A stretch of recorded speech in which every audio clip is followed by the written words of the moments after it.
Well, good morning, everybody, and welcome back to Rob Motive Tundra. If you're new here and you haven't subscribed yet, please consider smashing that subscribe button right now. So, what's to know about the new Tundra Twin Turbo V6? If you haven't heard, there's a redesigned Tundra coming at the end of this year, and it's going to come with a Twin Turbo V6. Well, first of all, will the new Twin Turbo Tundra be reliable? And we're talking about the twin turbos. Well, it's kind of a toss-up. You know, there are twin turbos that are reliable, and there are twin turbos that aren't reliable. Twin turbos have more components than their naturally aspirated relatives, so there are more opportunities for failure. Now, hopefully, Toyota's twin turbo V6 will be one of the good ones, but we really won't know until it's out and it's exposed to the real world, the rigors that you and I put them through. Number two, how long does a twin turbo last? You know, this has to be the number one biggest complaint that I hear when anybody talks about turbos, right? They don't last long enough, they cause problems, they need to be replaced at some mileage. Well, on average, they are designed to last around 150,000 miles. You know, I suppose that really doesn't bode well for the next million-mile Tundra, right? I mean, at that, you're going to be replacing it every 150,000 miles. And of course, every Toyota I've ever heard of is expected to get 300, 450,000 miles, maybe more. You know, there are million-mile Tundras out there. So you're going to have to replace these turbos multiple times if you're going to keep them for the long haul. You can replace turbos, but the big question is, do they shorten engine life? Well, if turbos are set up right and maintained properly, they don't cause any more damage than idling in traffic of a normally aspirated motor. So, not really. Do turbo engines require more maintenance? Is it going to cost us more money to have these twin turbos?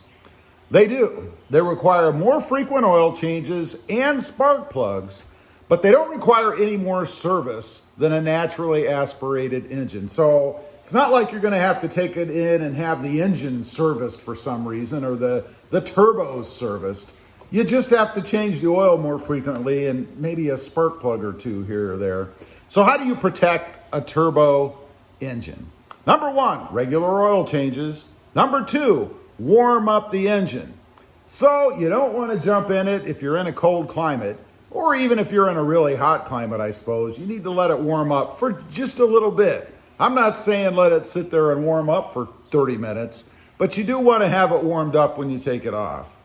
Don't overstress the turbo. So I guess the days of drag racing off the line are not good. Running that thing out, stomping on the accelerator over and over again, probably not a good idea in a turbo. Let the engine cool after driving. So you're supposed to leave them sit, let them cool down. And don't smash the accelerator before turning the engine off. You know, this is kind of an old timer thing, myself included. You ever remember, did you have a vehicle where you would pull up to go to park it, you put it in park, and then before you turn it off, you kind of rev it a couple times, right? Gotta say, I haven't done that in years with current vehicles, right? But it used to be a thing, and I'm sure there's still plenty of people out there who still do that. Don't do it with your new Tundra Twin Turbo V6. And lastly, does a turbo engine really burn less fuel? And the answer is yes. A turboed engine can burn as much as 30% less fuel than its non-turboed cousin. So we should see some sort of a mileage improvement with this new Tundra twin turbo engine. I mean, you would think, otherwise, I don't know why they're doing it.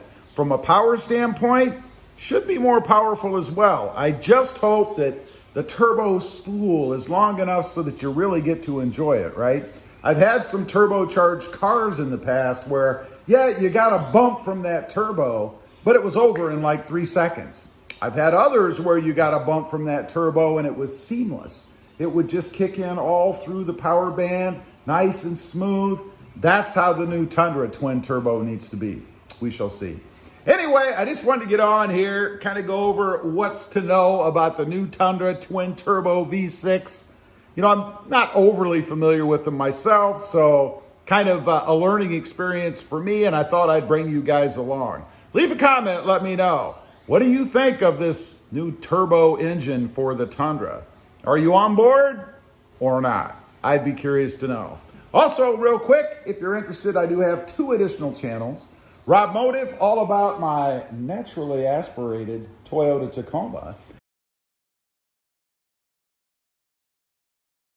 And Rob Motive JT, all about my 2020 Jeep Gladiator, sitting right out there in the bright sunshine. Check them out, and if you're interested, please consider subscribing. Don't forget to click that notification bell so that you don't miss out on any upcoming videos. And do me a favor, smash that subscribe button on the way out. Thanks for watching. Stay safe out there. Bye.